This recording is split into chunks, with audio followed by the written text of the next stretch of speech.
There's a huge global health story unfolding right now, one that's getting bigger and more complex every single day. It's all caused by a virus with a truly brutal nickname. And today, we're going to pull back the curtain and unmask it. We're talking about dengue fever. I want to start with just one number, and it's a big one: 6.5 million. That is the official number of reported dengue cases in 2023 alone. So right away, we're not talking about some small regional issue. No, this is a massive, full-blown global health crisis. And that number, that's the alarm bell ringing loud and clear. So dengue has this terrifyingly descriptive nickname, breakbone fever. And it's not an exaggeration.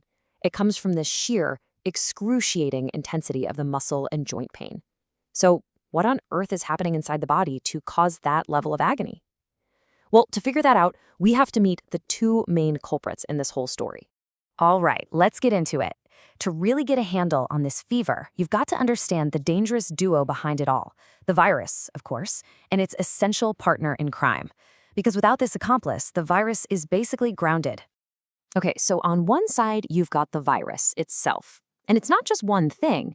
There are actually four distinct versions, or serotypes. You can think of them like four very, very similar cousins in the same family. And on the other side, we have the accomplice, the getaway driver, if you will. This is the insect that ferries the virus from person to person, the Aedes mosquito. Now, this is where dengue gets really, really tricky. It has this thing called the immunity paradox.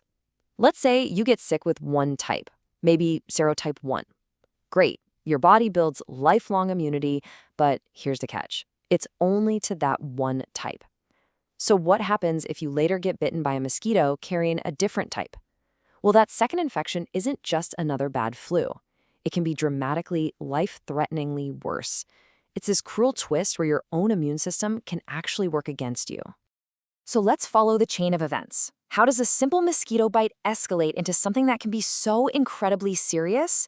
Let's trace exactly how dengue attacks the body. Okay, so this is what we call classical dengue. You've got that high fever, and of course that intense break-bone pain in your muscles and joints. But there's another really unique classic sign that doctors look for. It's called retroorbital pain, and it's exactly what it sounds like: a sharp, really distinct pain right behind your eyes. Ouch. Now, for most people, thankfully, the story ends right there, at step 1, with those classic symptoms. It's awful, but they recover. But for some, the disease keeps going. After that first phase, warning signs can start to pop up. And if those aren't spotted and managed, things can develop into severe dengue. So understanding this progression, this potential path, is absolutely critical.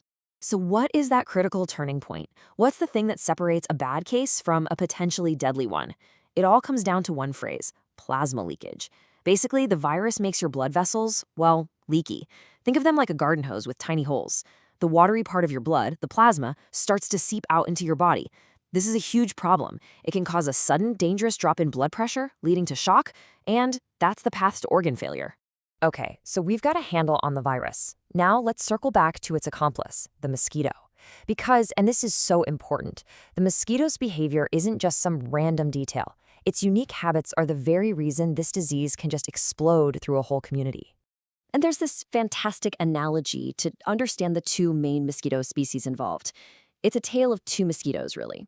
First, you have Aedes aegypti. Think of this one as the street food grazer. It's kind of nervous, flitting around, taking a little bite here, a little bite there from different people. Then you've got Aedes albopictus. This one is the buffet binger. It finds one person and just goes all in, feeding until it's totally full. And this is why these two different eating styles matter so much for how the disease spreads. Let's look at the grazer, Aedes aegypti. It's a nervous feeder, right? So it bites one person, gets spooked, flies over to the next person for another sip, and maybe even a third to finally get a full meal. What's the result? You get these tight clusters of cases, all in one household or a small neighborhood. But the binger, Aedes albopictus, it's more aggressive. It locks on, gets its full meal from one person, and is done.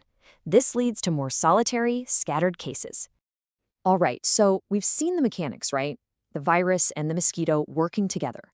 So let's zoom out from that micro level and look at the big picture. Where in the world is this partnership having the biggest impact? Let's find the global hotspots. And when you look at the map, wow, the numbers are just stark. Dengue is a threat in over 100 countries, for sure. But the burden, the sheer weight of this disease, is overwhelmingly concentrated in one place, Asia. A staggering 70% of all cases are there. Let that sink in. That means 7 out of every 10 people who get dengue in the world are in Asia. So, the big question is why? Why is it spreading so fast and so effectively? Well, it's really a perfect storm of modern life. You have rapid urbanization, which means more people packed closely together. You have global travel, which acts like a superhighway for the virus. And then there's the mosquito itself, which is just perfectly adapted to live with us. It doesn't need a big pond, it breeds in the tiny little pools of water we leave around everywhere, in old tires, flower pots, you name it. And that's really the whole story in a nutshell, isn't it? A tiny insect, a massive global problem. It's all about this one tiny, incredibly well-adapted insect that's become the perfect taxi for a very dangerous virus. And their little partnership has created this huge and still growing global health challenge. A challenge that, when you get right down to it, is shaped by the way we live our lives. And this all leads us to one final, really critical question.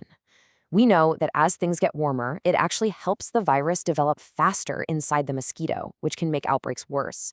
So as our planet continues to warm up and the places these mosquitoes can live and thrive keep expanding, the real question is, where is this breakbone fever going to spread next?